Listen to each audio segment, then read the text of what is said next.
Hello, and welcome back to Off the Beaten Path. I'm your host, Stan Deaton with the Georgia Historical Society, and we welcome you to this podcast for the week of August 13th, 2026. In the spring of 1988, as I was finishing my master's degree in history at the University of Georgia, I was very excited to find out about a new book just published by Oxford University Press entitled Battle Cry of Freedom: The Civil War Era by James McPherson, a scholar at Princeton University. I don't remember if I got the book through the History Book Club or at a bookstore. I think it was a bookstore, but I got it and began reading it immediately. I knew about McPherson as a scholar and his work because I had been introduced to him already in Emory Thomas's undergraduate Civil War class. Emory Thomas, of course, the great Civil War historian at the University of Georgia. He used McPherson's already classic book entitled Ordeal by Fire: The Civil War and Reconstruction, which had been published by Alfred A. Knopf in 1982. Thomas used it as a textbook, and it was considered the best one-volume treatment of the war that was out there. Well, Battle Cry of Freedom surpassed it. It was magnificent. I remember I started reading McPherson's book the evening I got it and devoured it pretty quickly, noting to myself that the actual war itself did not start in the book until page 300 of an 862-page book. Now, on the page opposite the title page, I read that the book was part of a new series called The Oxford History of the United States. Turns out it wasn't a new series at all, as you'll hear, but I knew virtually nothing about it at that time. The first volume published in the series, it said there, which was chronologically the third volume, had appeared in 1982 as I was graduating from high school. And it was by a scholar named Robert Middlecoff, entitled The Glorious Cause: The American Revolution, 1763 to 1789. I didn't know about that. I found a paperback copy in the UGA bookstore, and I read that one over the summer. McPherson's book went on to win the Pulitzer Prize in History in 1989, the first of eventually 3 volumes published in the Oxford History to win that distinguished award. 11 years later, in 2000, David Kennedy's volume entitled Freedom from Fear: The American People in Depression and War, 1929 to 1945, won the Pulitzer for History, as well as the Parkman Prize. And in 2008, Daniel Walker Howe's volume entitled What Hath God Wrought? The Transformation of America, 1815 to 1848, won the Pulitzer as well. In addition, the aforementioned volume by Middlecoff was a Pulitzer Prize finalist, as was Gordon Wood's 2009 volume in the series entitled Empire of Liberty: A History of the Early Republic, 1789 to 1815. In addition, James Patterson, who wrote 2 volumes in the series, won the 1997 Bancroft Prize for his book Grand Expectations: The United States, 1945 to 1974, and George Herring's book on foreign policy, which was entitled From Colony to Superpower: U.S. Foreign Relations Since 1776, was nominated for the 2008 National Book Critics Circle Award. So in total, since 1992, there were 9 of a projected 12 volumes in the Oxford History that were published, and of those 9, 7 won awards or were finalists or nominated for awards. They are all remarkable works of scholarship, and I commend them to you. Now, the series has a somewhat quirky history, according to the Internet.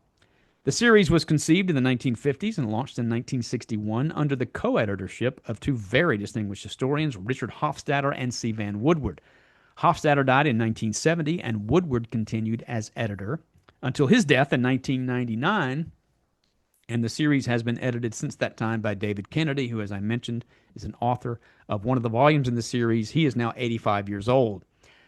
Since its inception, the Internet tells us, the series editors have invited numerous historians to write for the Oxford History. Contracting authors and procuring manuscripts from them has been a perennial challenge for the series' publication.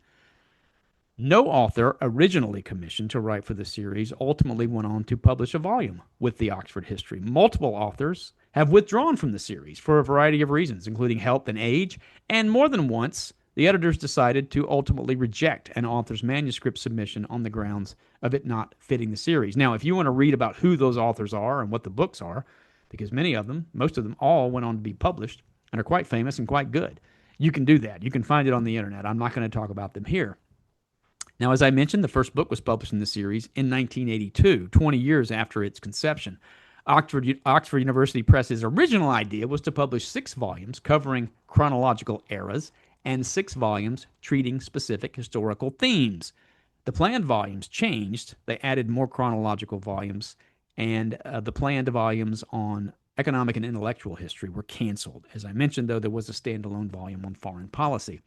Now, I want to read here from the Oxford University Press website about this series. The Oxford History of the United States is the most respected multi-volume history of our nation. The series includes 3 Pulitzer Prize winners, a New York Times bestseller, and winners of the Bancroft and Parkman Prizes. The Atlantic Monthly has praised it as, quote, the most distinguished series in American historical scholarship, unquote. Conceived under the general editorship of C. Van Woodward and Richard Hofstadter, and now under the editorship of David Kennedy, this renowned series blends social, political, economic, cultural, diplomatic, and military history into coherent and vividly written narrative. They are the perfect guides for any student of American history, unquote. That from the Oxford University Press website. Now you ask, Stan, why are you telling us all about the Oxford history of the United States and giving us the history of the series? I'm telling you all of this history because I'm thrilled today to welcome to Off the Beaten Path to this podcast Peter Mancall, the author of the latest volume in the Oxford History of the United States, the 10th in the series to be published, but the first in the series chronologically. Peter Mancall is Distinguished Professor, the Andrew W. Mellon Professor of the Humanities, Professor of History, Anthropology, and Economics, and the Linda and Harlan Martins Director of the Early Modern Studies Institute at the University of Southern California. He received his bachelor's degree in history from Oberlin College and his PhD in history from Harvard University, where, as you will hear, he studied under renowned historian Bernard Bailyn. He was professor at the University of Kansas for 12 years before coming to USC, where he's been since 2001 for 25 years. In 2012, he delivered the Mellon Distinguished Lectures in the Humanities at the University of Pennsylvania.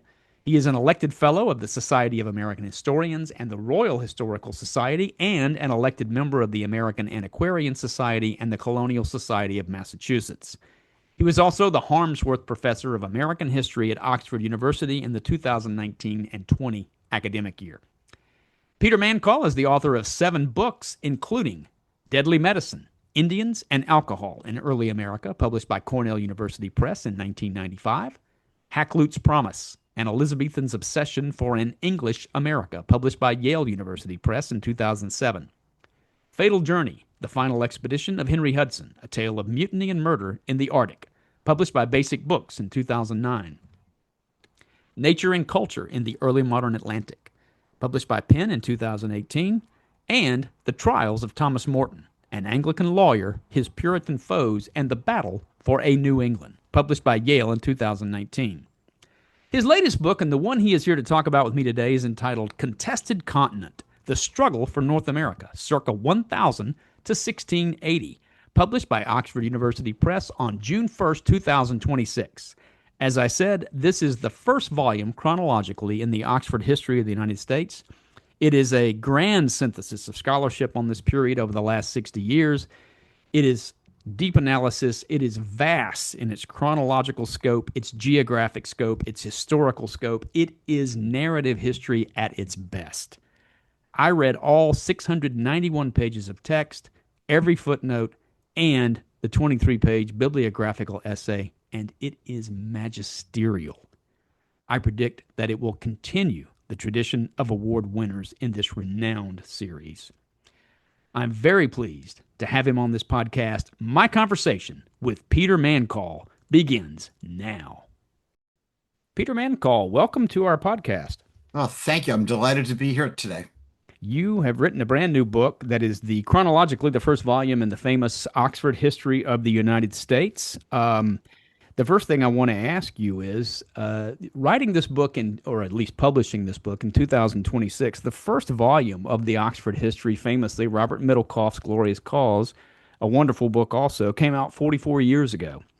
And I'm sure at that point they had somebody on hand who was going to write chronologically the first volume. And as a historian, the thing I'm struck with is, had that been done in 1982, it would have been a far, far different book in so many different ways than the one you've written.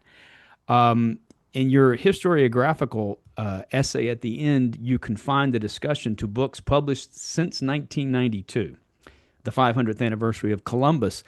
But it's clear in reading the book that you absorbed a massive amount of literature, including on early American history. So I want to start there. How did you go about absorbing the literature published over the last 60 years, not just the last 33 years, which you write about, but clearly to those of us who know early American history, you've absorbed almost everything that's been written at some point over 60 years. How did you do that? Well, that's a great opening question. I'm not sure I have the a straight up easy answer to that. But basically, when the editors of the series approached me, when the editor of the series approached me, which is now almost 20 years ago, Mm. they knew that I'd been writing. They'd read my stuff about early America. And really, in the community of early American historians, it sort of breaks into two basic populations. One of which is having a great moment this year, historians of the Revolution, Hmm. which is where I sort of started my career a long time ago. And then those of us who are really concentrated on the much earlier period. And so I had over the years been building up some knowledge of especially the late 16th into the 17th centuries. So when the invitation came, one of the questions was, okay, this is going to be volume one of the Oxford History. Uh, where should it start? And even where should your volume end?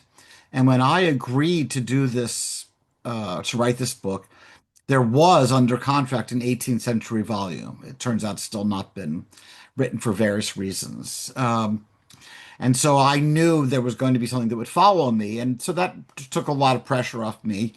And I decided where should I end. It took me a while to figure out where my ending point should be. And it took me a while to figure out where my beginning point should be. But to get to your question about absorbing literature, part of what I needed to read was to understand what is the chronological scope of this book. And I think a lot of people might have expected, given the sort of tenor, the tone of the other volumes, I think no one would have been surprised that I started with 1492. Hmm. Started with sort of a European actor coming into America and leading really starting a fundamental change in the history of the continent. I decided I couldn't do that. I decided I wanted to start earlier for reasons that we may want to talk about. Um, so I decided to push the narrative back to the year 1000, and I did that because I really wanted to capture the world before Columbus, before Hmm. 1492, before what we typically refer to as the Age of Exploration. And part of what I was trying to do there was sort of wrestle with some of the intellectual demons that I think that all historians wrestle with. There are things out there that we read in our sources, and we read them time and again in our sources. And we try to understand, or I try to understand at least, how current or how popular or how widely known are these ideas. And one of the defining things that I was really writing to correct, in my view, was there were so many observations of Native Americans by Europeans which depicted them as uncivilized, Hmm. sauvage, as the French would say. And people, sometimes some people used to use the term people without history, as if they were just these sort of actors wandering around waiting for the Enlightenment to be brought by Europeans. Hmm. And so one of the things I wanted to do in this book is to show that this book really is an encounter between civilizations, and I needed to show the dynamism of Native American peoples. And the issue that I confronted then, and to get back to the question which you started, the issue I confronted with them, how do I understand and write a narrative history in a period in which there's very little documentation? And so part of my initial absorption of material was just, I've got to read a lot of archaeology. I have to read a lot of ethnography, anthropology. I have to read whatever oral histories I can find to try to recreate that. That started an intellectual process that then allowed me or encouraged me to just sort of go through and read and read. And one of the One of the jokes about the Oxford series is it takes everyone forever to write these books. One of the great things about the Oxford series is it gives an author time to read a lot of things. And so, though my book is primarily, if you go through it, as you know, I think you have, if you go through most of the citations, a lot of it is built on the primary materials. Hmm. The idea of the series is to capture historical knowledge of a given period at the time that the book is being written. And so I spent a lot of time in my intellectual home, which is the Huntington Library, which is located near me in Los Angeles, reading and talking to people and reading and then going on the road and talking to people. And over those years, accumulating a lot of information, accumulating tips, talking to senior scholars, talking to people who are in graduate school, talking to a lot of my peers, people I work with, people I teach with, just to sort of get a sense, what do you think is important about this period? And then following those leads and really just having the time to read. I mean, one of the interesting things, I'll stop on this point. One of the interesting things about this is when you sit down as a historian, when I sit down as a historian and read and read and read, and then I'm drafting at certain points just so I can keep track of what the narrative is that I'm writing. I wrote, actually, this is a long book. I wrote much more. This is kind of the distillation of it. Mm. I wrote much more because there's so much time when I was just like, I have to include this, I have to include that, I have to include this. And finally, it was my great editor of the series, David Kennedy, who said, you know, you're not writing an encyclopedia or a textbook. You're writing a Mm. narrative history for a general audience. You know, this is your version. And that gave me a certain amount of freedom. So then, as I was reading other people's work, so much great work in our field, as I was reading it, I could read it with an eye to how does this fit the story that I want to tell? What a great setup. Yeah. And so I want to talk to you for a moment about method because, and how you go about this. Because in reading this book and looking at the footnotes, 691 pages of text. And as you say, there's so much, you could have made it twice that long. And if you had only read the literature on the indigenous population that's been published over the past 35 years, that would have been impressive enough. As you're absorbing all of this, how did you capture it? You know, as you if you ever watch Robert Caro talk about his great biography of Lyndon Johnson, he's got all these outlines up on the wall of his office in New York, and you know, and I've heard Shelby Foote talk about this. That he outlines everything, or he did in his famous trilogy. How did you capture this information? Literally, did you write it on note cards like I did, 3x5 back in the day? And then did you line them up? Did you use some sort of software? How did you keep it straight in your mind? And did you work off an outline? Did you finally sit down and go, here's how this book is going to look? Because there's so many characters and people and information. So that's a big question. But again, take us through a little of your methodology. Absolutely. Well, I love that question. So basically, you know, I sort of I was on the note cards when I was in graduate school. And I've Yeah. moved to those little notebooks that many of us carry around, those kind of soft notebooks, of which I have many, and of which I would just read and take notes and read and take Hmm. notes. And some of those had perforated pages, so if I saw something, I would rip it up. But basically, I just have a stack of these, Mm. and I would read and I would take notes, and then I a part of my method, such as it is, was I have had an opportunity to speak to a lot of audiences. And so when I would get an invitation, I would take a very small story. And then I would talk for 20, 30, 40 minutes, whatever it is. But then I have that little piece, that little sort of mini draft or a draft of a part of a chapter, and I'd set it aside. So I did that for a long time, and I'd written other books. Before this, I'd written other books. I was writing other books while I wrote this, which turned out in many ways to be an advantage. It slowed down contested continent, but as far as I'm concerned, that allowed more of the great material to come out. So that was just fine. But then, and I know this is going to sound, you know, very, I don't know, old fashioned in some sense. I decided, I mean, I really thought about this and I looked at the other Oxford histories, which are so great and so well known. And I looked at other, you know, big sort of books, and that is large kinds of books. And I tried to sort of figure out what is it about these books that appeals to me and what's less so. And a lot of big books, if you look at the other Oxford histories, and they're good, useful for me because they're in my same series, they each cover about 30 years. They each cover a period that someone who is alive at the beginning may still be alive at the end. It's obviously not the case for my book, since I Mhm. cover almost 700 years. So a lot of those books, including Bob Middlecoff's, a book that I really, really think is wonderful, um, and probably the book in the series that I know the best because I taught it. Uh, Mhm. Bob has this wonderful narrative sequence, and then at the end he has these sort of topical chapters.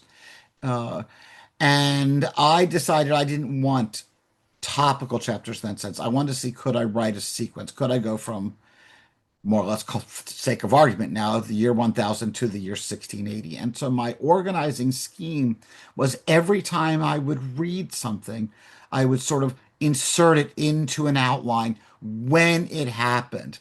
And I did that as an organizing principle to at least write the first version of the book with a fairly straightforward idea, which seems so obvious it's almost embarrassing to say. But the straightforward idea is we don't know what tomorrow is going to bring, right? And so neither did my historical actors, the people I wrote about, I should say Mhm. but the historical actors who populate my pages. And Mhm. historical actors who I wanted to be, to the extent possible, fleshed out people and put in real places and real people in real places that didn't know in 1491, Native peoples didn't know that this other group of people were going to show up, you know, and to sort of to try to recapture that, to try to really capture both the sense of contingency, the sense that decisions that people make steer the course of history in a certain direction, and just as important to me, the sense of agency. How do the people I write about take control over their lives? I'm not a historian who sort of gives in to, there are these grand sweeping forces, Mhm. capitalism, imperialism. I'm not saying we can't, from a certain distance, see things that we could call that, but I don't think that's what motivates most human action. I think most human action is motivated by people responding to the circumstances of their daily lives, and then things happen and they shift in different directions. And so my method was, if I can put everything in chronological order, which was the first way I drafted the book. I moved away from it a bit in the final version. I had this idea that I could go literally from, you know, July 8th, 1491 to July 9th, 1491. Well, it turned in the various arenas that I was writing about. Well, that was impossible. Impossible because it was whatever it was for me to read, it was going to be difficult for the reader to get it. Mhm. And so then I thought, okay, I'm going to break away from my absolutist chronological thing, all of these outlines that I'd done strictly. And then I thought, okay, I'm going to cut this down into smaller bites, as it were, hence the chapter sizes that they are more or less now. Smaller bites, and within them, parts, so that I could still have things going on at more or less the same time, but there'd be an overarching theme to the particular chapter. And then it was a process of then taking my notes, sometimes literally reshuffling things, um, and to see how can I do that. Because and this occurred to me late in the process, Stan, I mean, very late in the process. We live in an age, you know this, I know this. We live in an age where the constant discussion is we're constantly competing for people's attention, Mhm. where a lot of people get their information in 30-second, video clips, right? And how does someone who wants to write a big narrative land? How does that book land in this audience? It sort of took me back as I thought about it a lot to the way I think people really did read in the period that I write about. I don't think people sat down and read from page one to whatever the last page is. I do think people read in chunks that made sense to them. I think you can see that in the organization of some of the large, now I'm talking about European intellectual volumes, the cosmographies from the 16th century, which Mhm. would makes no sense from page one to page whatever, but they make sense in different units. I spent a lot of my career writing about the younger Richard Hakluyt, a promoter of English colonization. Well, I doubt that anybody picked up Hakluyt's volumes and read from page one till page 700 or whenever he Hmm. ends in the first one and then the expanded version. I think people read those and they pulled parts of them out. And I thought, okay, I'm going to tell a chronological story so that if there are people who want to read it through, great. Touches my heart. I love that idea. But I also am going to try to meet my reader where the reader, I think, is. And that is in digestible units. So I took information, rethought it, because in writing narrative, at least for me to write narrative, each of those chapters has to have its own arc. So not only do the chapters have to form an arc for the whole narrative, but each one has to be able to stand alone because I think that's how it's going to be read. And since I started writing this book until the time that's read, there's been a shift in the way even scholars and students read books because they're now available online as chapters, right? And so it's conceivable that people are going to encounter contested continent. They're doing research on X and they pull up a chapter. Well, Hmm. that chapter has to stand alone, like a journal article has to stand alone, not with historiographical edifice, but as a story that stands alone. That was Hmm. kind of a long way to answer your very straightforward question. No, it's a great answer, and it makes sense. And in having read the book, I can see that you did that. And geographically, you had to be all over the place without seeming to be all over the place. Because one chapter you're with Henry Hudson being set afloat in Canada, and then you're in Santa Fe, New Mexico, and then or what would become that, and then you might be down in the Caribbean. And so there's just an enormous sweep of history without ever losing. And it is individuals. I did note at one point that you talk about these are people making decisions.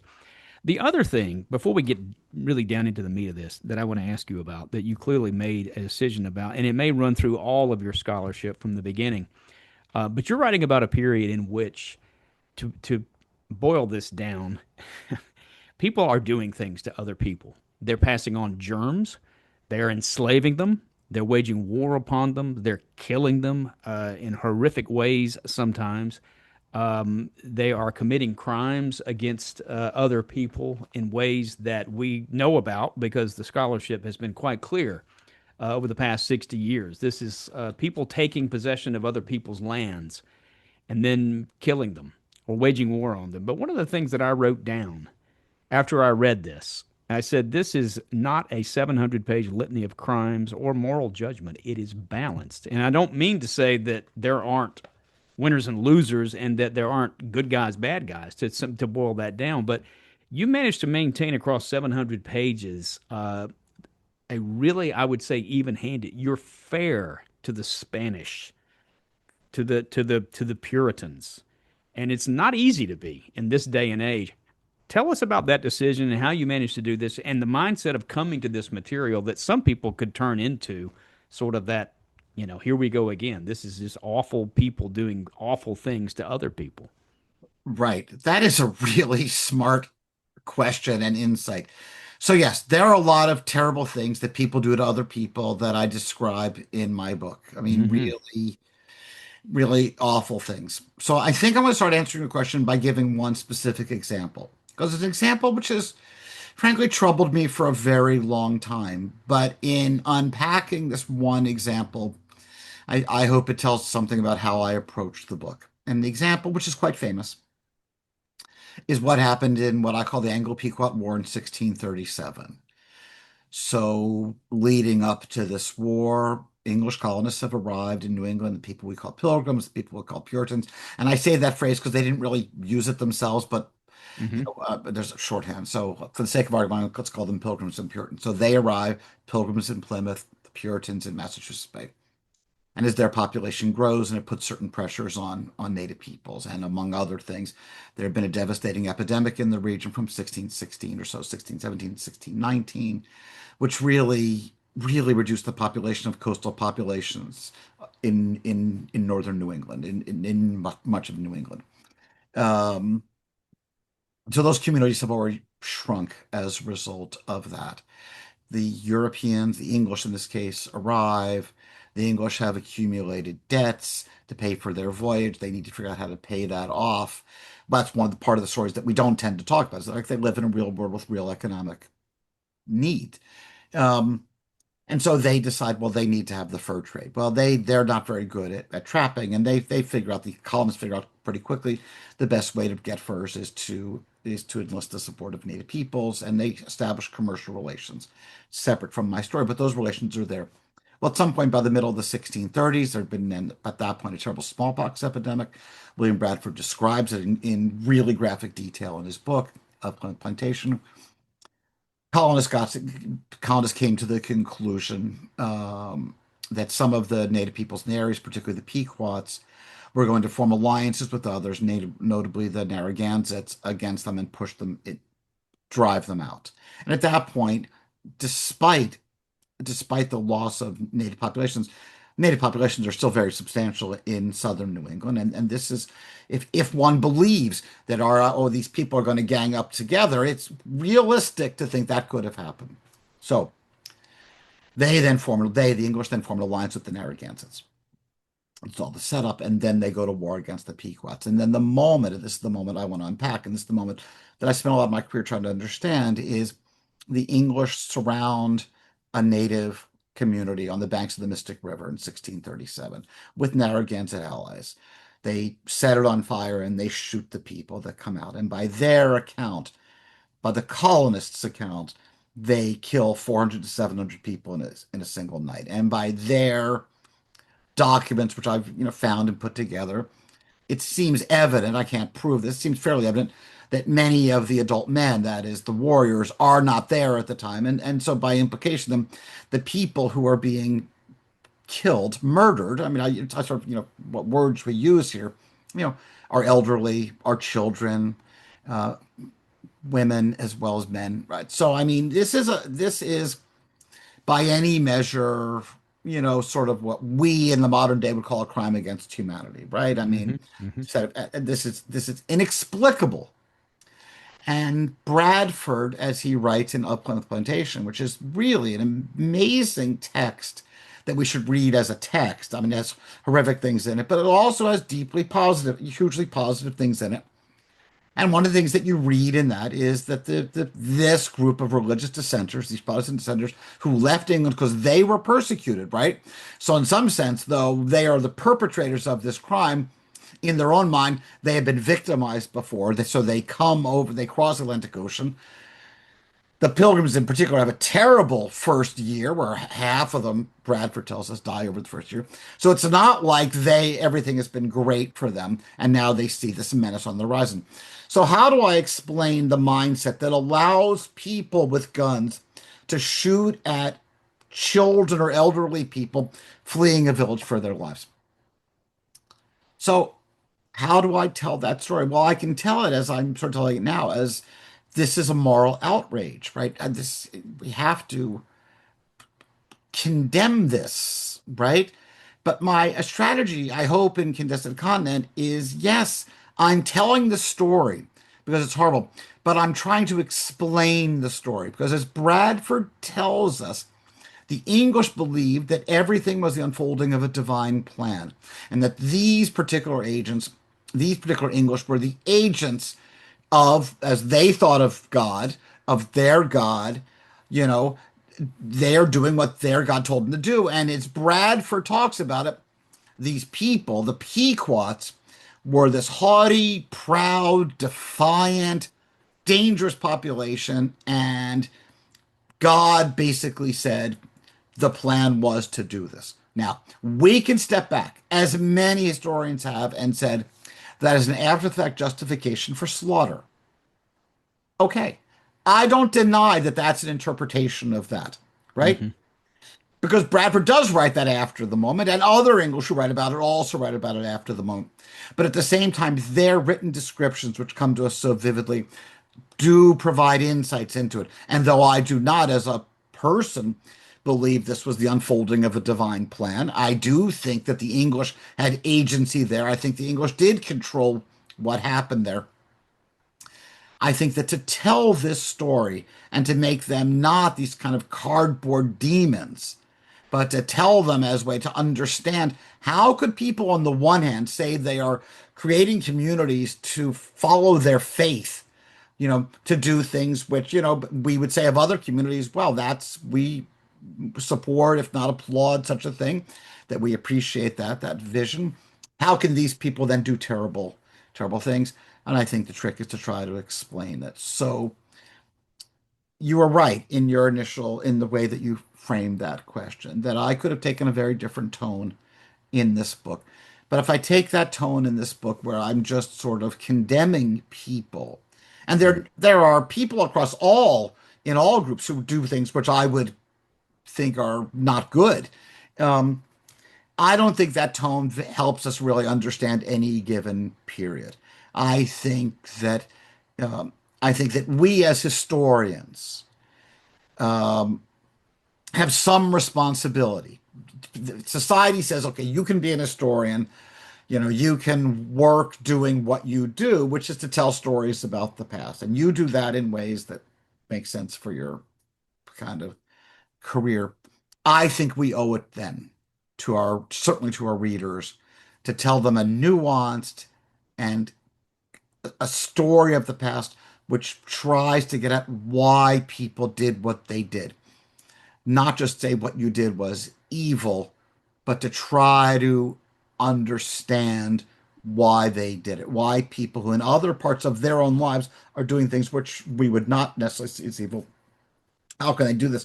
And then after this, how can they move back to what we would think of as normal again? And one of the things about early New England, now that I've told about the story about 1637, it's within 10, 12, 14 years that there's a renewed effort among the English to spread Protestant Christianity among them.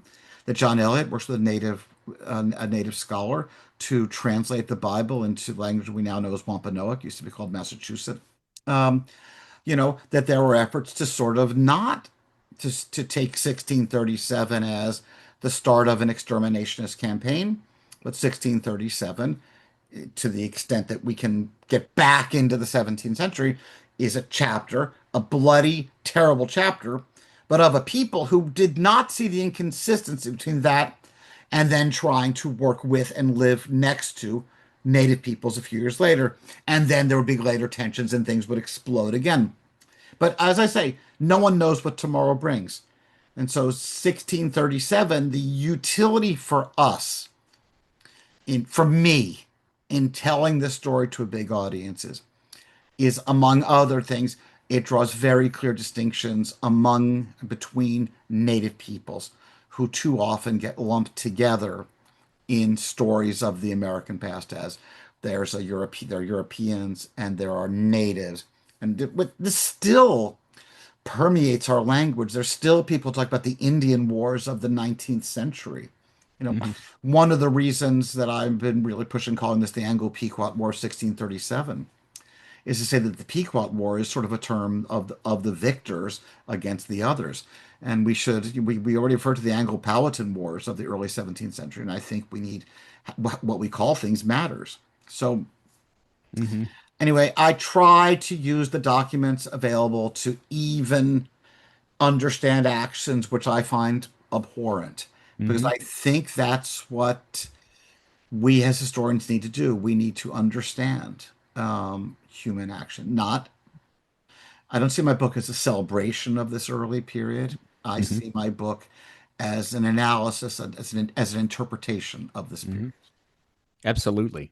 And there's so many times in the book where you're talking about the Spanish and what became known as the Black Legend, and their treatment of natives, some of the horrific things they were doing in the name of Christianizing them. And there's that moment where you expect, and it'd be so easy to say, have you ever seen hypocrisy like this? This people doing things in the name of the Prince of Peace, and they're setting these people on fire. They're hanging them up from hooks. And you say at one point is makes it very clear the Spanish were interested. They justified it in part because they were interested in their souls, not their bodies, and that sort of sums it up right there in terms of. I mean, not to boil it all down to that, but the Spanish are the ones I think the hardest to tread on this ground. One of the things you talk about, and we're going to get into this, you identify four crucial developments that launched the struggle for North America, and that's what this is. The Puritans that you mentioned, the Pilgrims, the colonizers of what became New England were very well aware of the Spanish legend because of print. They wanted to avoid these mistakes they saw that the Spanish had made. Let's talk about those four crucial developments, if you will. Take us through those in a few minutes, if that's possible. What those you staked the ground of how this all happens on four crucial moments in time, or developments anyway. Maybe not a And certain you're day. referring to what I lay out basically in the first part of the book, right? I want to make sure Right. we're on the same. Yes, yes. And that you come back to at the end as these four moments, starting with Cahokia. hmm Right. Okay. So, as I mentioned earlier, I think had I started this book in 1492, I think many readers would have gone along for the ride. Yes. But four important things happen before that, and each one of them tells us something. One is there's the movement of maize, corn to Americas from the Valley of Mexico northward into the Mississippi Valley, which takes place a little before the turn of the first Christian millennium. And maize cultivation allows for the growth of this city, Cahokia. They're now just a series of, of earthen pyramids, mounds in East St. Louis, Illinois. Um, Maize agriculture allows for the concentration of people because it allows people to store food. And when people could store food, people could spend their time doing other things. That is, they were not sort of wandering around looking for food all the time. So they hmm developed this civilization, and as archaeologists have told us, through their various digs and then through sort of upstreaming of other Mississippian populations, we understand that they had this complex stratified society. It did not create the great sort of stone pyramids that you could see in Mexico, but it created this other society. And that society, which flourished around Cahokia, based on maize agriculture, we then see people from Cahokia going outward, going and taking maize with them and taking their artistic styles with them and creating long distance trade routes. And eventually, though, Cahokia disperses in the 13th century because of a series of environmental crises that they faced, as, as scientists tell us, a series of droughts followed by a megastorms, what we might call an atmospheric river. It's hard to know exactly what that was, Mm. but the community dispersed and people took maize with them. And one of the important things is when they took maize with them, especially the Mississippians who go toward the east, who are huge players in the story that I tell, they changed the landscape in order to produce it.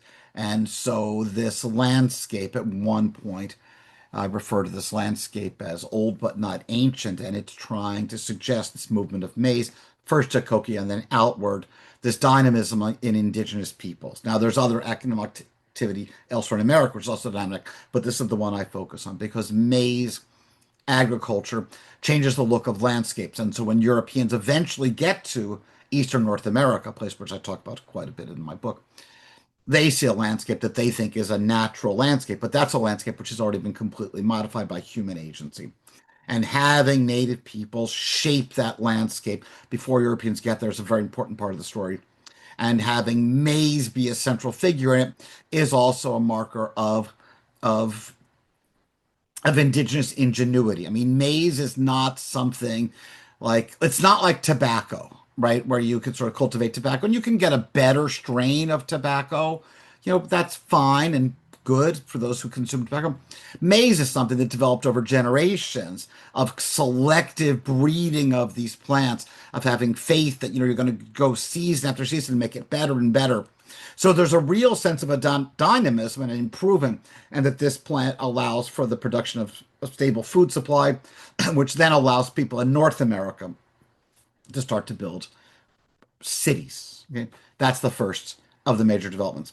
Second hmm major development is Europeans learning about North America, and the actors who I focus on at first are the Norse. People are often called Vikings. hmm And these are people who are masters of the North Atlantic, very difficult part of the world to navigate. But again, more or less, let's use the year 1000 as a marker. The Norse, for various reasons, the Norse have already gone south. They've raided and pillaged and created communities in Ireland and Britain, and then they decide to go to the west. They go to Iceland, which is the great late environmental historian Alfred Crosby, wrote was really the longest surviving colony of Europe. And then they went from Iceland to Greenland, and eventually they make their way to Newfoundland in this place called Lonso Meadow. And the Norse uh, were not great at keeping records, but they had these sagas, and we can interpret them. And various historians, Crosby and others, and specialists have told us a lot about them. And we know certain things about them. We know that they were masters of a certain kind of maritime environment. That is, their ships, which were these very narrow ships, and we know that they have livestock on these ships also, so they're very cramped in there. Those ships were very good at certain kinds of voyages. But if they went too far from land, too far from what they knew, too far from where they could navigate, they would die. And they were aware of that. And that kept them just as much as possible staying in the North Atlantic Ocean and going from place to place as quickly as possible. And they create these two durable communities in Greenland. And then they create this sort of outpost in Lonto Meadow, which lasts for some years but doesn't last forever. The fact that Lonto Meadow doesn't last forever, and the fact that the Norse eventually, around the year 1500, more or less, abandoned the two communities in western and southern, southwestern Greenland, makes a point which is so obvious that people think, why would I make it? But the point that it makes is Europeans getting to North America didn't mean they would succeed. These are people, this Norse population had extensive trade. There are archaeological remains in Norway which show trade that goes all the way into the Middle East. I mean, they're objects. Okay? We know that there are Norse foundations of European cities. I mean, this was a very successful population at planting itself and staying in one place. They left North America for various reasons I talk about in the book. But that point, Europeans can get to North America, but not necessarily stay, was important. The last two of these four sort of foundational points. And by the way, I just say, I tell that story in order to, in part, set up why Columbus and others succeeded and stayed, whereas the Norse, who stayed for a long time, but by history's reckoning, failed. Mm-hmm. The third of these four sorts of pillars of this was the spread of print technology in Europe in the period that predates 1492. Now, print would become much more widespread. And I'm a historian who really believes that information flows in lots of different ways. I really believe in the importance of oral history as a mode of effective communication across the Americas, especially across North America. You don't need print in order to convey information. I'm a believer, and I know from a lot of scholarship that literary scholars have done, that even in the age of print, there are a lot of literate people who are still writing things by hand. There are whole groups of them doing sort of scribal publications, spreading news. You'd get a letter, you'd write off two more letters, that sort of thing. Information can spread, but print does change it because print speeds up and expands the audience for any certain set of ideas. And so while everyone talks, so do I, about the importance of 1492, the publication of Columbus's first report, or version of his first report, in Barcelona in 1493 is just in many ways as important a moment because it then sends this message. Here's a place that we Europeans didn't know about. And one of the things and Columbus does a few amazing things in that text. I don't say that to celebrate Columbus. I've said a lot of negative things about Columbus over the years, but he does some things in there which are really revealing. As he writes this, the first thing Europeans are reading in this it's short little pamphlet, I landed in this place and I took possession of them and I renamed them. And there were a lot of people here. And now basically they are our subjects. They are the subjects of Ferdinand and Isabella. Right?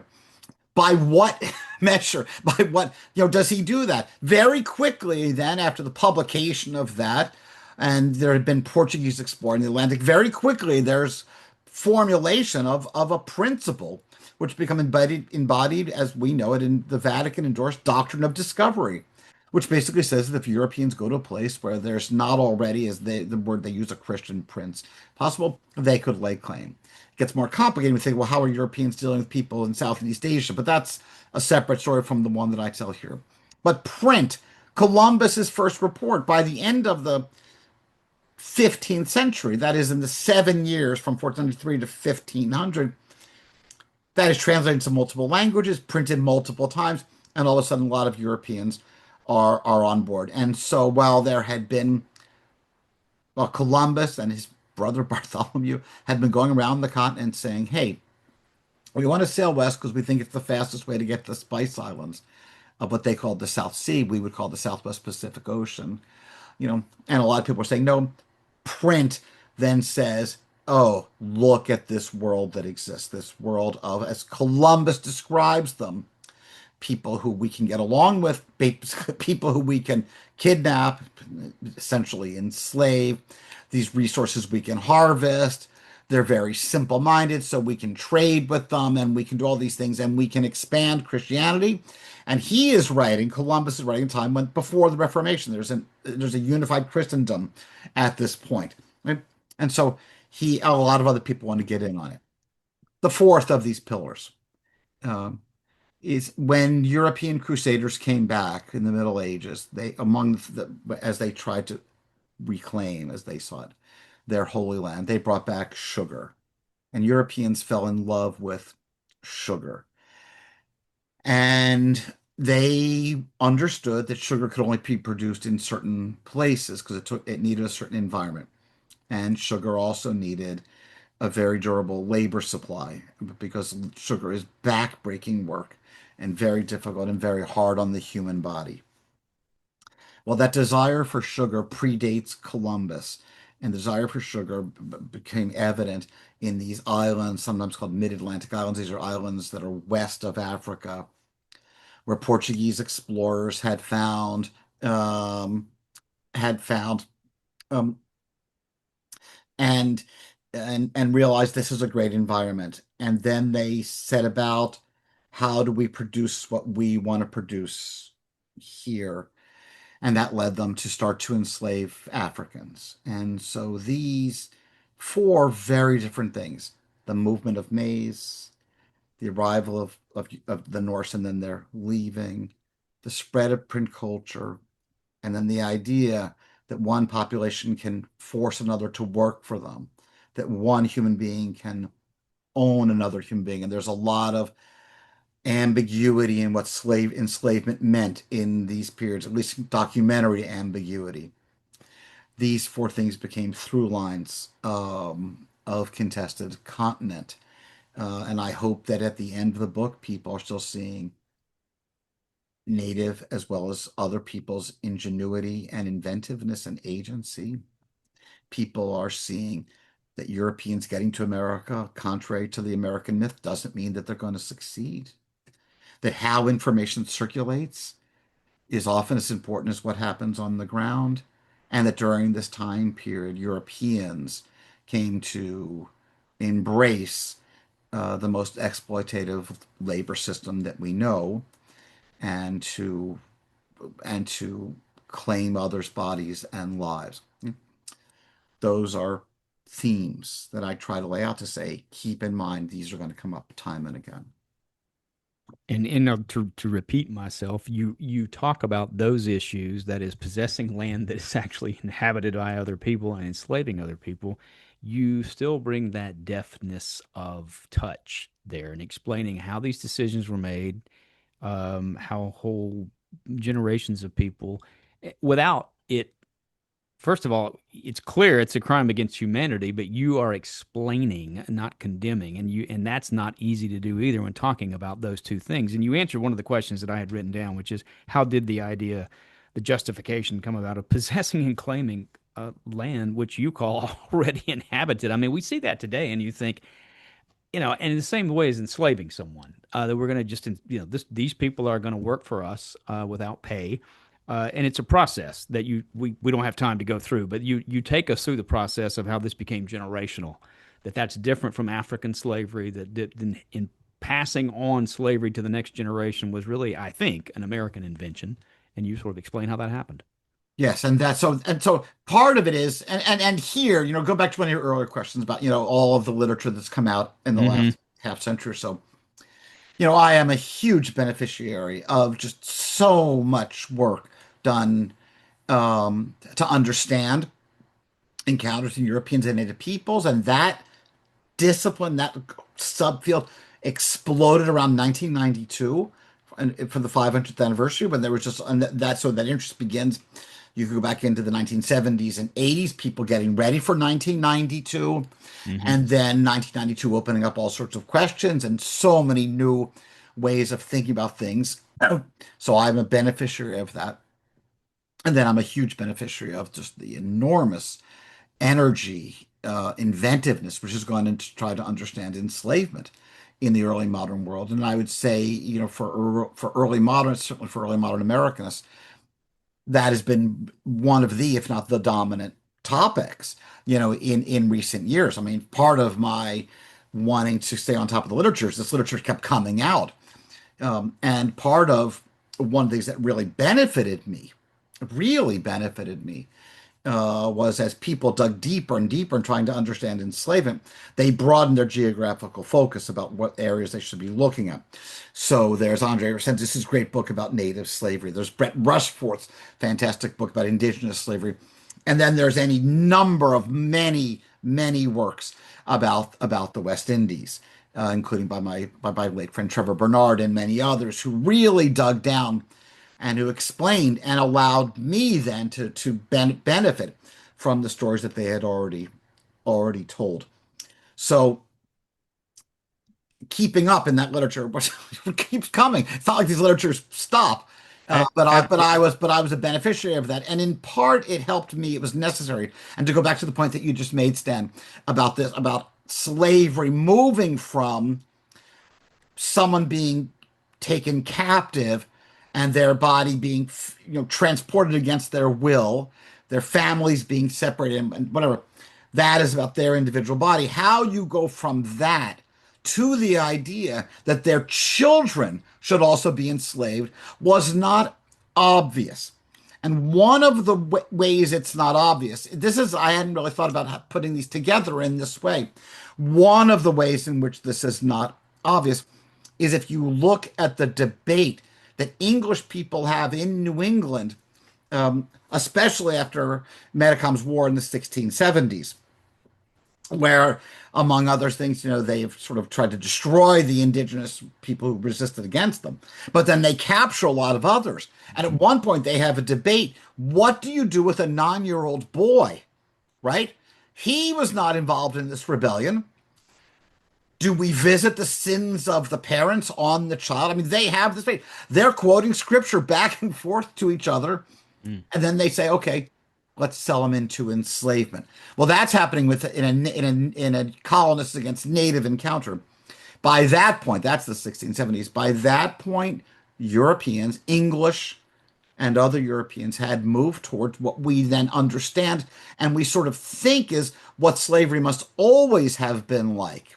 Right? It must always have been this fully formed system in which the person who claimed another's labor, the planter, the person who owns a plantation, would necessarily own the children of those they've enslaved. That was a series of legal developments that needed to be worked out.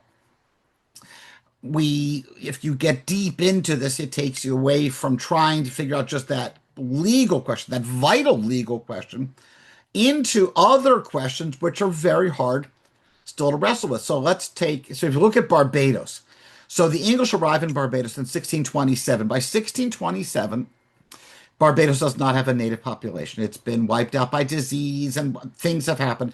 It's basically an island that's perfect for producing sugar. And the English want to produce sugar, but they want to get in on that. They see the profits in that.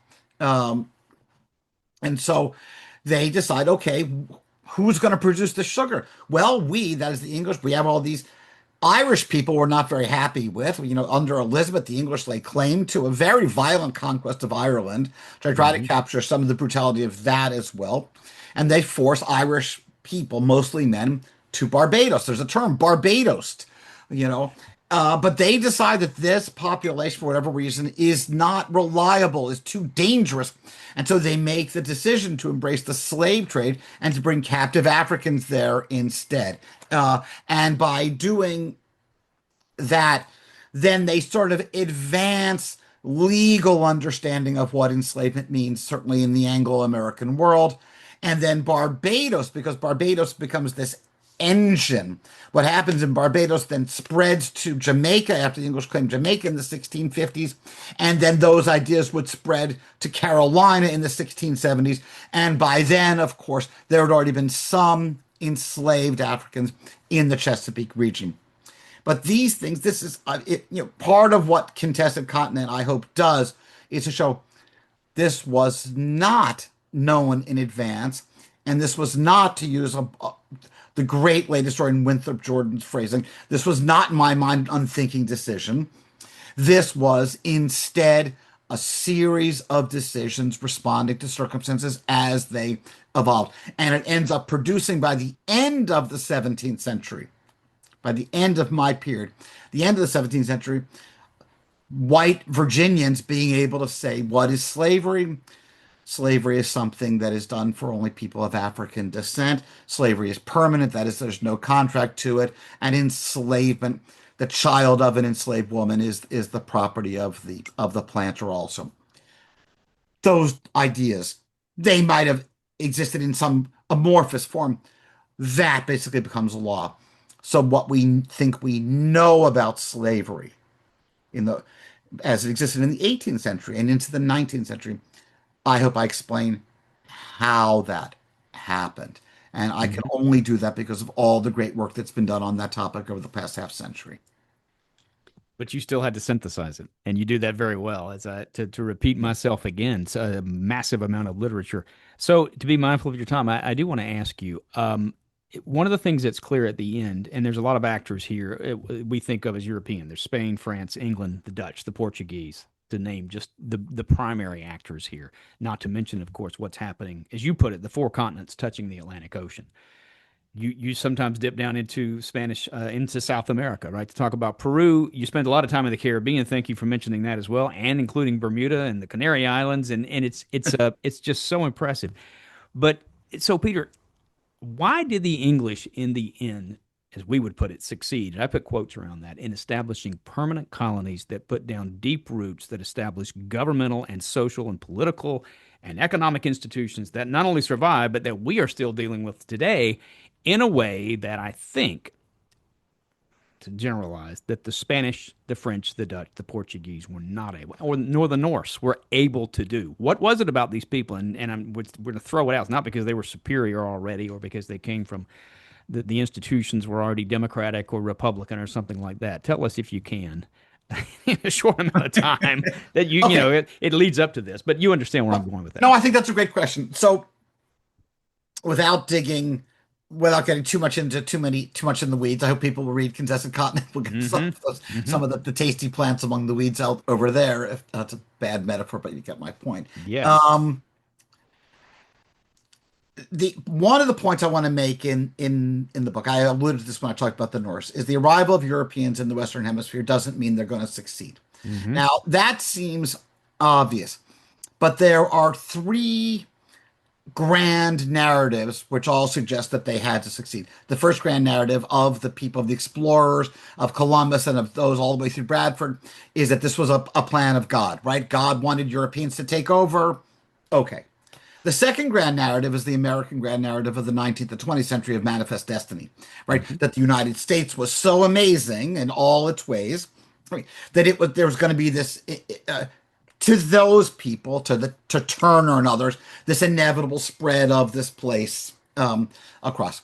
The third grand narrative, the surprising grand narrative, is actually the Columbian Exchange, which basically says that because Native peoples succumbed to Old World infections, it was inevitable in some sense that Europeans were going to succeed. I don't think Crosby and others meant to say that, but you can read those books and a lot of those studies, and that is the impression that you get, Mm-hmm. that this was going to happen because of a biological transfer of biota.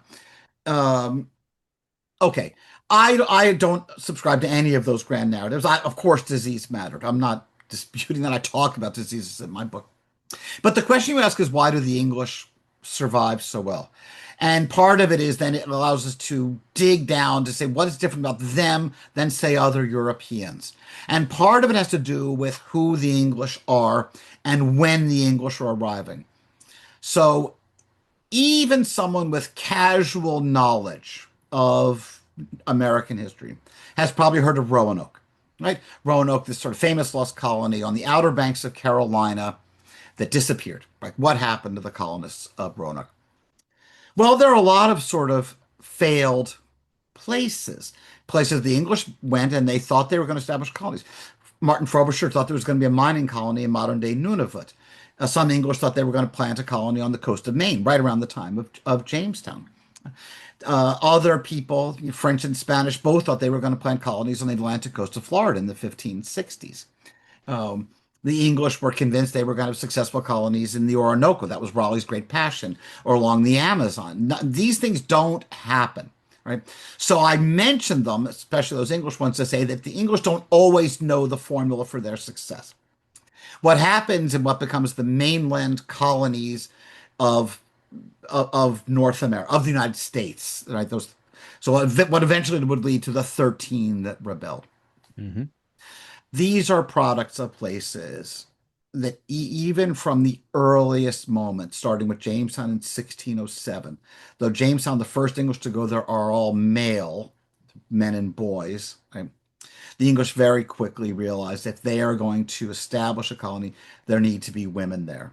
And while their sex ratio was very skewed many years in early Jamestown, early Virginia, up to, 5 or 6 men for every woman, that was a skewed sex ratio. It's hard to have family formation. Eventually, more English women went there. The New England migration was basically sex ratio was balanced from the start. The French migration, by comparison, to the St. Lawrence Valley was composed of three male populations: fur traders, soldiers, and Jesuit missionaries. And while some of those traders did establish families with native peoples, that was rare, and the French struggled forever. They could not convince French girls or women to go there. And they, at time after time, they couldn't do it. So the Spanish migration following Columbus was also primarily and mostly a migration of men. There were times when Spanish women went over, but from the start, from early on, there's a very skewed sex ratio. And there was an, now, how we phrase this is complicated, right? But the Spanish, whether by force or cooperation, whatever, the Spanish begin demographically to form families with indigenous people and create a population that is different from the English population in Eastern North America, which primarily remains an English population. The English were very reluctant, or maybe the native peoples they met were very reluctant to create families with them. So part of what happens is that the English create sort of a durable demographic foundation to create the kind of communities that they want, that is, communities of English people. And even though they talked, as we talked about earlier, about trying to spread Christianity to native peoples, they didn't do it in most cases. They didn't do it in most cases by saying we should marry into indigenous communities. That was very rare. And it's so rare that one of the examples we know about, which is Pocahontas marrying John Rolfe, it stands out to us in history because it was unusual. If there had been thousands of that, we wouldn't be talking about her in the same extent, possibly. Um, Mm. she is a very important figure in my book, and I think in our understanding of the 17th century. The English are doing this at the same time that they are recognizing crises at home. Other Europeans recognize crises at home too. They somehow never were able to translate that into how do we convince people who are unhappy at home to cross the Atlantic Ocean, especially people who couldn't pay their own way, who then were going to um, owe their labor, their service. And so the English, starting in the 16th century and going into the 17th century, really have this incentive to try to draw off people who they thought of as sort of surplus, people who couldn't find work, right? People who might be a problem if they stayed at home. So there was this incentive on the part of what would become the state. The English state's a little amorphous in this period before the rise of what we call the British Empire. But the state does allow for the creation of these joint stock companies, and those joint stock companies recruited people in an already mobile population who were willing to move. And then the English, like other Europeans, but the English really particularly, then use print to start to tell stories about this new place. And so I go back to Roanoke. So Roanoke is a lost colony. Roanoke is, by some sense, a failure. But Roanoke produces a report in it, which is known as a brief and true report of the Newfoundland of Virginia by a guy named Thomas Harriot, a mathematician who goes there in 1585 and then he comes home again. And the year he's there with a watercolorist named John White, who does these sketches. And these pictures, these watercolors, and this text go back to England, and then through Hakluyt and his connections, they become printed in 1590, and they give a depiction to English people and other Europeans about what this world is like. And they provide basically a blueprint for how to succeed. And there's a nuance to this. So even though Roanoke fails, and the English have to figure out why did it fail, yep. And it fails in part in the minds of the English because it wasn't continually resupplied by people coming over. The English learn from that lesson. They learn from Frobisher's fantasy in Nunavut. They learn from the people on the coast of Maine where it's just too cold to establish a colony at that point. And they circulate these ideas and circulate these ideas. And these become then part of sort of this dynamic moment in 17th century England, which propels some people outward. I'll finish this point by saying the primary populations in England that go to colonize North America are poor young people, mostly male, some women, who sell their labor to be indentured servants for a certain amount of time with the idea that when they are done, they would be free, they'd be given some resources, and they'd be able to get land, which they could never do at home. That population existed. That's a population looking for work. The other population, the people that go to New England, are people who may be looking for work, but they're also looking for a place to practice their religion freely because they're suffering persecution. Now, I mentioned both of those populations because their migrations are tied to things that happened at home in England. Those religious dissenters, when the English Civil War came and they thought they could practice freely at home, their migration stopped. So the amazing thing about New England is the sort of the demographic base of that population, the English population, came from primarily 1630 to 1642 and stopped in 1642. Mm. And they were hugely successful because they lived in a healthy place. Those poorer people are still selling themselves and still accepting contracts. They're not enslaved. They're writing their contracts for their labor. In the mid 1660s, there are these twin disasters in England. There's plague, which devastates the population, then London burns down. And so these twin events of 1665, 1666 say to people who were otherwise looking for work, stay home, stay home. There's plenty of work to be found here. And we begin to see then an erosion of migrants. Now, there will still be some. There were always migrants. People went to Pennsylvania. People went once the English conquered New York. That's not that migration stopped. I don't want to suggest that. But it diminished to the point, especially diminished in the places where plantation agriculture had really caught hold. And it helps explain, as Edmund Morgan in his brilliant American Slavery, American Freedom discussed 50 years ago, it helps explain the shift from indentured English workers to enslaved African workers. By that point, the English state had organized shipping back and forth across the Atlantic Ocean, had found a way to profit on that through the Navigation Acts, which begin in the 1660s, had found ways to incentivize shipbuilding, trade. There's the publication of all of these books that tell about the resources to be extracted. There's publication of stories that say, you can succeed here. Those stories would then proliferate later on. It's not that the English had sort of the magic recipe.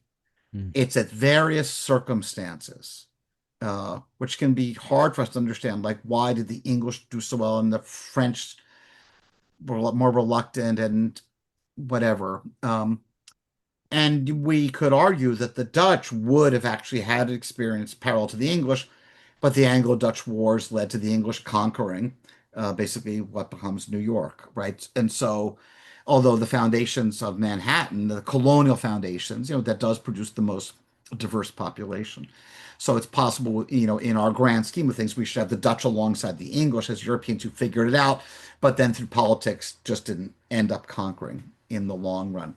The English realized that North America is a great place to extract resources. And one of the points that I make in the book is that even though the English, and certainly not the French, colonized Canada very well, they did lay the foundations for what became the Hudson's Bay Company, this incredibly profitable venture that needs to be put into our larger perspectives about the economy of early North America. It's not like slave produced sugar, right? But it is a labor system built on the extraction of an American natural resource by labor produced by people who are other than Europeans. And how did they create the conditions to make that happen? Is the story of the Hudson's Bay Company. And that was an economic engine that lasted for generations and needs, I think, also to be part of the story. And also, to go back to your original question, benefited the English. Mm-hmm. Mm-hmm. Peter, we've just come through the July 4th and all the hoopla surrounding the US 250 over the past 6 months to several years.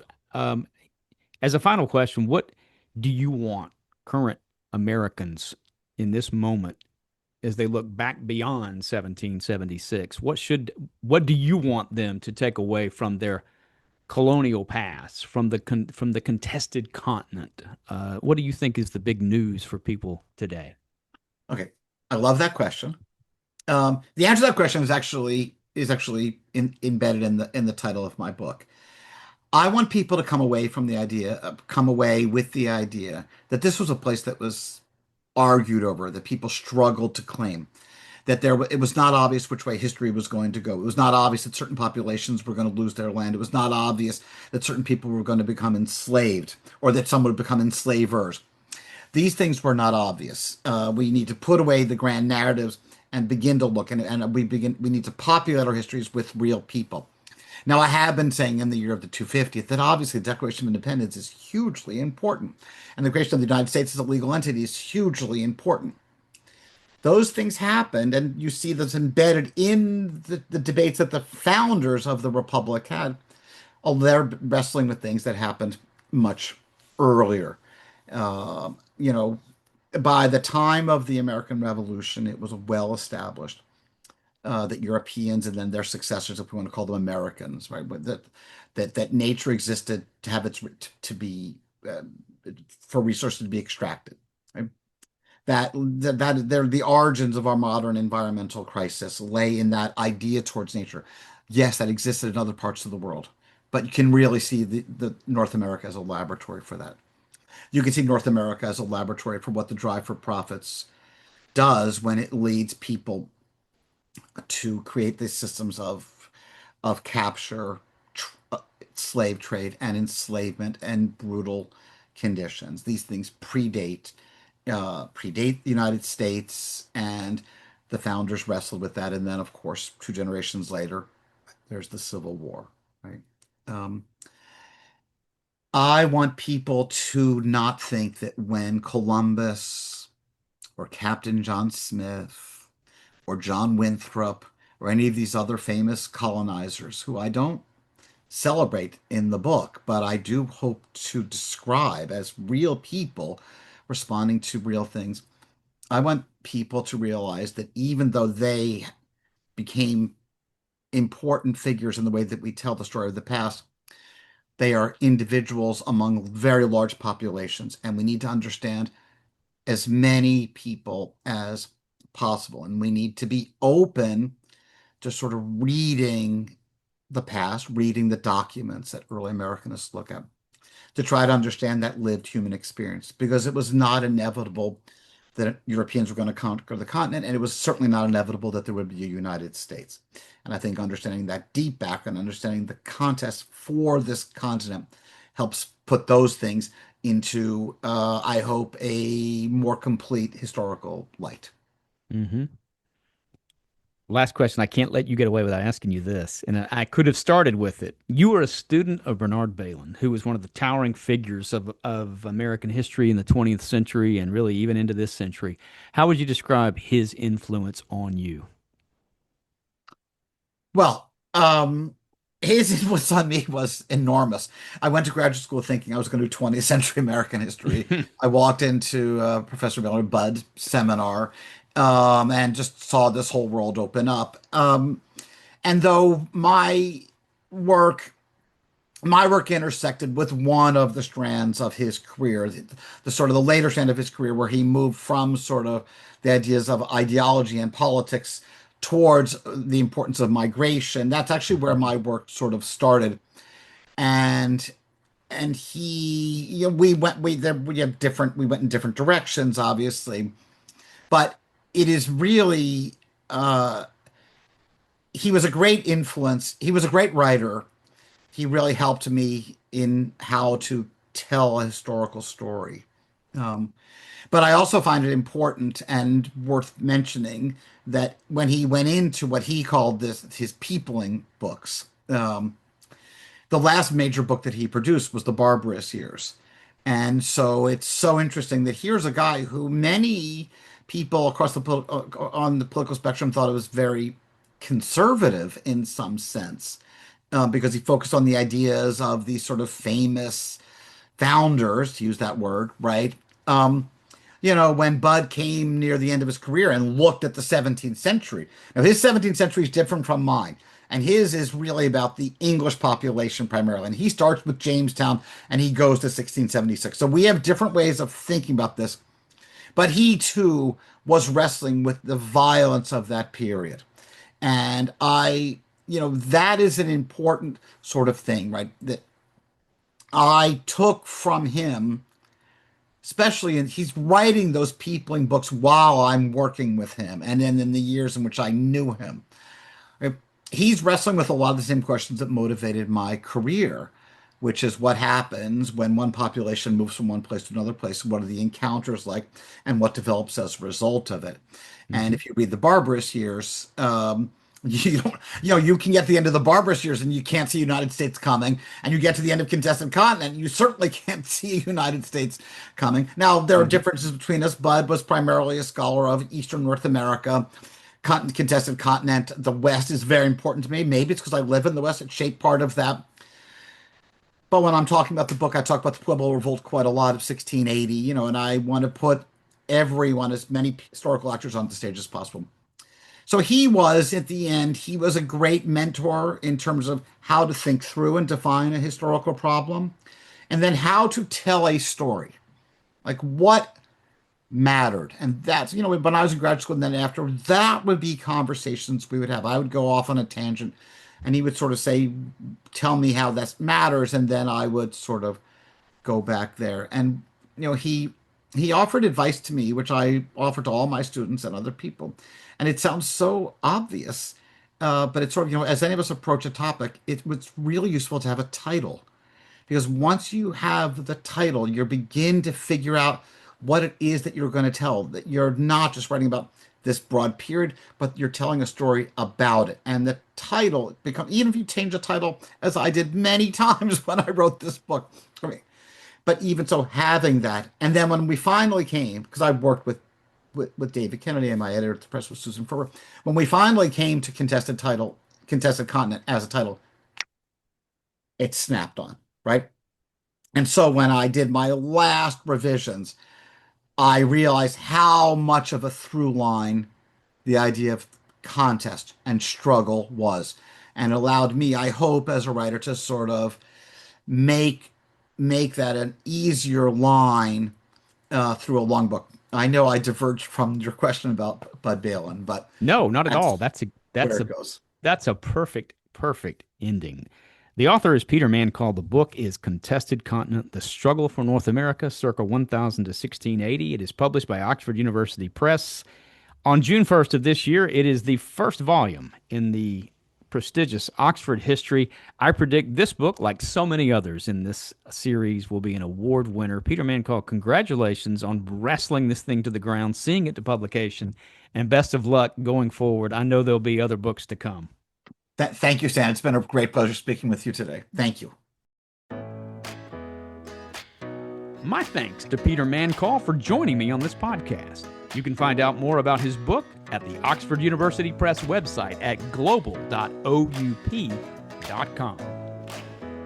The hardest working producer and engineer in show business, the producer of this podcast, as well as the czar of our Tallahassee office, is our very own and indispensable Brendan Crellin. Learn everything about the Georgia Historical Society at georgiahistory.com and the Georgia History Festival at georgiahistoryfestival.org. If you're a fan of Today in Georgia History, and who isn't, check it out at the completely redesigned website at todayingeorgiahistory.org, and you can see it and hear it currently airing twice a day on TV and radio on Georgia Public Broadcasting. You can find this podcast anywhere you can find podcasts, including Podchaser, YouTube and YouTube Music, Spotify, and, of course, the podcast app on your phone. Wherever you listen to it, please like, follow, subscribe, and share, and drop me a line at sdeaton@georgiahistory.com. Be sure and like Off the Deaton Path on Facebook as well. You can also treat yourself to every Off the Deaton Path podcast, blog, and video ever created at deatonpath.georgiahistory.com. Stay safe, stay strong. I'm Stan Deaton with the Georgia Historical Society. As always, thank you for listening.